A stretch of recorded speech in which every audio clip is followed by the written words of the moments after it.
자, 오늘은 영양소에 대해서 배워봅시다. 영양소, 얘는요, 몸을 구성하고 체온 유지에 쓰이고요. 자, 몸의 생장과 다친 부분을 재생하는 역할을 하고요. 에너지원으로 쓰입니다. 그리고 생명활동 조절 물질로 음식물에 들어있어요. 영양소에는요, 3대 영양소와 에너지원이 아닌 영양소가 있는데요. 3대 영양소에는요, 탄수화물, 지방, 단백질이 있습니다. 얘네는 에너지원으로 쓰이고요. 몸을 구성합니다. 그래서 몸의 구성 성분이 돼요. 탄수화물은 밥에 많이 들어있죠. 지방은요, 삼겹살 먹을 때 껍데기 바로 밑에 지방이 있죠. 그 다음에 단백질은 고기 성분이죠. 콩에도 많이 들어있고요. 다음, 에너지원은 아닌데 영양소가 있습니다. 무기염류, 바이타민, 물은요, 에너지원은 아니지만요, 몸을 구성하는 것 같습니다. 기억해 놓고요. 얘네들은 생리작용 조절해주는 영양소예요. 그래서 무기염류, 바이타민, 물은 에너지원은 아닌 영양소입니다. 그 다음에 3대 영양소에는 탄수화물, 지방, 단백질이 있다. 기억해 놓고요. 주 차이점은 에너지원이 되느냐, 안 되느냐, 됐죠. 하지만 몸 구성하는 건 어떻다? 같다. 그리고 생리작용 조절해 주는 건 에너지원이 아닌 영양소다. 이때 탄수화물은요, g당 4kcal의 에너지를 냅니다.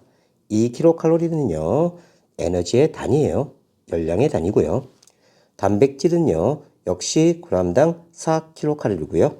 지방은 g당 9kcal의 에너지를 냅니다. 그래서 지방은요, 극지방에 사는 사람들은 이 지방을 많이 섭취할수록 좋아요. 그래서 똑같은 질량을 먹어도요, 많은 에너지원으로 쓰이기 때문에 추운 지방에 사는 사람들은 꼭 이 지방을 많이 섭취해야 됩니다. 됐죠? 그래서 영양소 암기하셔야 돼요. 자, 이번에는요, 몸 구성 비율입니다. 물, 단백질, 지방, 무기염류, 탄수화물 순으로 양이 많은데요. 물이 66%예요. 그래서 사람의 몸은 대부분 물입니다. 그래서 고기 한 덩이를요, 자, 6포로 만들면요, 이렇게 작아져요. 왜냐하면 66%의 수분을 날려 보냈으니까요. 나머지 34%만 남게 됩니다. 그래서 대부분은 물이다. 그 다음 많은 게 단백질이고요. 그 다음 지방, 무기염류. 그 다음에 제일 마지막이 탄수화물인데요. 선생님, 우리가 밥을 제일 많이 먹지 않습니까? 그럼 탄수화물이 제일 많아야 되지 않습니까? 이런 생각을 할 수 있죠. 그런데요, 탄수화물은요, 대부분 에너지원으로 사용하기 때문에 섭취량에 비해 몸 구성 비율이 작습니다. 자, 그래서 물, 단백질, 지방, 무기염류, 탄수화물 순서대로 외우셔야 돼요. 그래서 물단, 지무탄, 물단, 지무탄 이렇게 외우시면 되고요. 자, 그러면 3대 영양소에 대해서 좀 더 자세히 살펴봅시다. 3대 영양소는 탄수화물, 단백질, 지방 세 가지다. 자, 탄소, 수소, 산소로 이루어진 게 탄수화물. 탄소, 수소, 산소, 질소까지 포함된 게 단백질. 그 다음에 지방은요, 탄소, 수소, 산소로 이루어져 있습니다. 그래서요, 탄수화물은 초 이렇게 외우시면 되고요. CHO. 단백질은 촌, CHON, 촌 이렇게 외우세요. 그 다음에 지방은요, 초입니다. 초. 그 다음에 단백질만 질소가 있어요. 그래서 단백질만 질소가 있다. 단백질만 질소가 있다. 이렇게 외우셔도 됩니다. 됐죠? 탄수화물의 기본 단위는 포도당이고요. 단백질의 기본 단위는 아미노산, 지방의 기본 단위는 지방산과 글리세롤이에요. 우리가 삼겹살을 막 구워 먹으면요, 지글지글하죠. 그래서 지글지글 지방이다. 이렇게 연상하시는 거예요. 탄수화물은 주 에너지원이고요. g당 4kcal이고요. 몸 구성 성분이긴 한데 가장 작아요. 0.6%. 단백질은요, 에너지원이고요. g당 4kcal의 에너지를 냅니다. 둘이 같죠? 몸의 구성 성분이고요. 몸의 기능을 조절합니다. 자, 우리 근육, 머리카락, 손톱 다 단백질이에요. 몸 구성 성분이고요. 지방은 에너지원이고요. g당 9kcal 가장 많은 에너지를 냅니다. 됐죠? 그래서 지방은 9다. 지구 이렇게 외우시면 되고요. 몸의 구성 성분입니다. 자, 탄수화물의 특징은요. 여분의 포도당은요. 글리코젠, 이건 간에 저장되는 상태입니다. 간의 글리코젠 형태로. 그러니까 포도당이 이렇게 떨어져 있는 단위치라고 하면요. 간에 저장될 때는요. 얘네들을 꽉꽉 눌러서 긴 고분자 화물을 만들어요. 이렇게. 그래서 꽉꽉 눌러서 보관한다. 이렇게 연상하시면 되고요.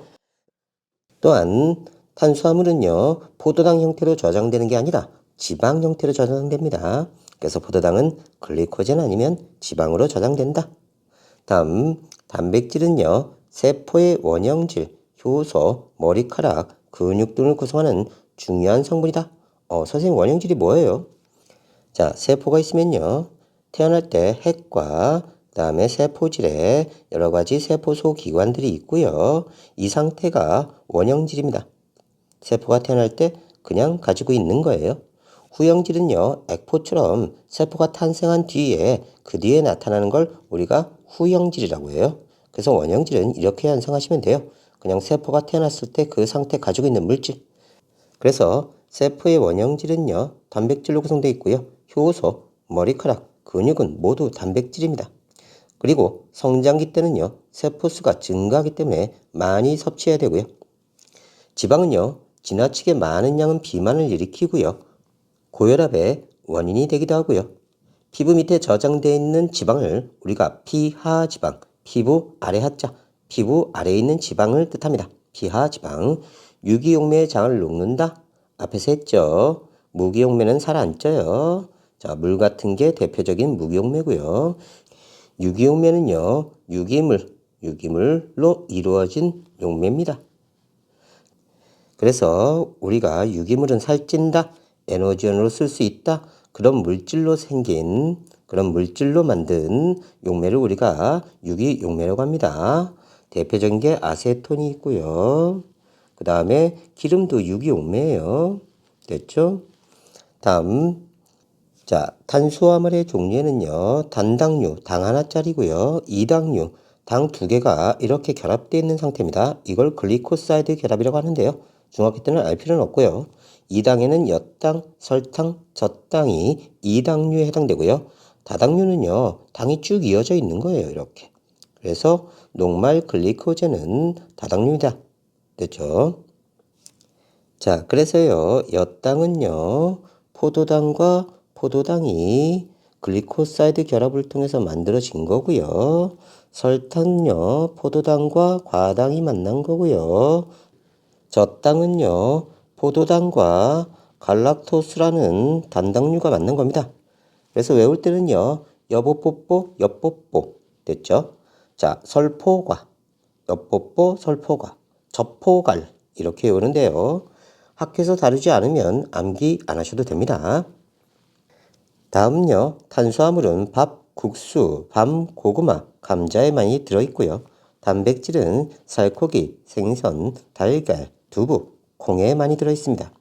지방은 버터, 참기름, 땅콩, 깨에 많이 들어있어요. 됐죠? 자, 이거 완벽하게 암기하셔야 됩니다. 암기할 게 되게 많죠? 다음 부영양소라고 했는데요. 요즘은 부영양소를 안 쓰기도 합니다. 에너지원으로 이용되지 않고요. 물, 바이타민, 무기염류, 에너지원으로 이용되지 않는 영양소라고 개편해서 나옵니다. 에너지원으로 이용되지 않는 영양소.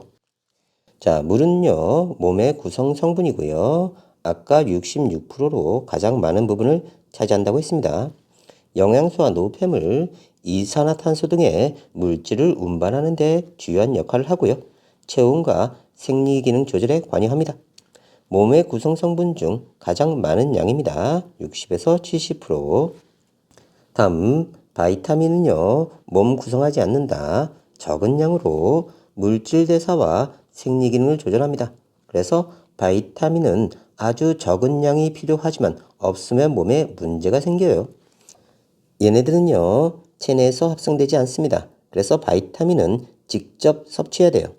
부족하면 결핍증이 나타나고요. 지용성, 얘는요, 기름에 잘 녹는 성분이다. 이렇게 연상하시면 되고요. 수용성은 물에 잘 녹는다. 이렇게 연상하시면 돼요. 지용성은 ADEK, 아데크. 이렇게 외우시면 되고요. 수용성은 물에 부시시 녹는다. BBC. 자, 부시시 녹는다. BBC. B1, B2, C를 뜻하고요. 과일이나 채소에 들어있기 때문에 잘 섭취해줘야 됩니다. 왜요? 체내에서 합성되지 않기 때문에 반드시 섭취해야 됩니다. 무기염류는요, 뼈, 이, 혈액 등 몸을 구성하고요, 몸의 기능을 조절하는데요, 체액농도, 효소 활성화에 관여합니다. 나트륨, 철, 칼슘, 마그네슘, 인 등이 무기염류고요. 멸치, 버섯, 다시마, 우유 등에 많이 들어있습니다. 그래서 자, 얘네들은요, 에너지원으로는 이용되지 않지만 몸의 생리기능 조절하는데 반드시 필요합니다. 그래서 물, 바이타민, 무기염류 꼭 외우세요. 시험 문제 꼭 나옵니다. 다음 비타민의 바이타민이죠. 바뀌었어요. 바이타민의 결핍 증세와 함유 식품 봅시다. 지용성, 기름에 잘 녹는 애들이에요. A가 결핍되면 야맹증 걸립니다. 야맹증은 어두운 환경에서 시력이 저하되는 거예요. 당근, 간, 계란 노른자에 많이 들어있고요. D는요, 구루병입니다. 뼈가 약해져서 골격 변화가 일어나고요. 간, 생선, 버섯에 많이 들어있습니다. E가 부족하면요, 불임증 생겨요. 생식 능력이 떨어져서 임신이 잘 안됩니다. 또는 남자는 정자수가 감소해요. 달걀, 간, 우유에 많이 들어있습니다.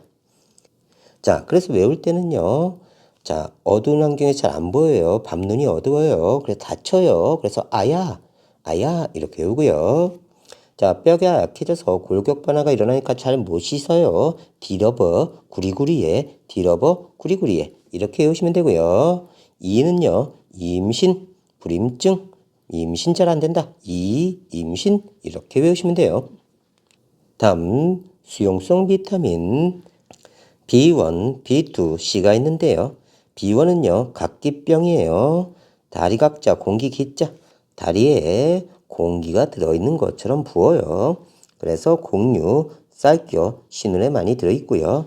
B2가 부족하면 피부병이 걸립니다. 피부가 건조해지고요. 구강 내 염증이 생깁니다. 효모나 우유에 많이 들어있고요. C는 괴혈병이에요. 잇몸이 헐어서 피가 납니다. 야채나 과일을 못 먹었을 경우 발생하고요.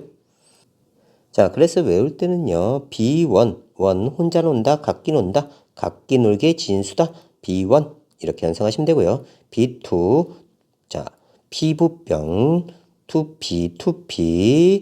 피부병, 이렇게 외우시면 되고요. C는 여기 사람 이빨 이렇게 있고, 하고 이렇게 소리를 내죠. 입 모양이에요. 사람 눈깔이 이렇게 있고요.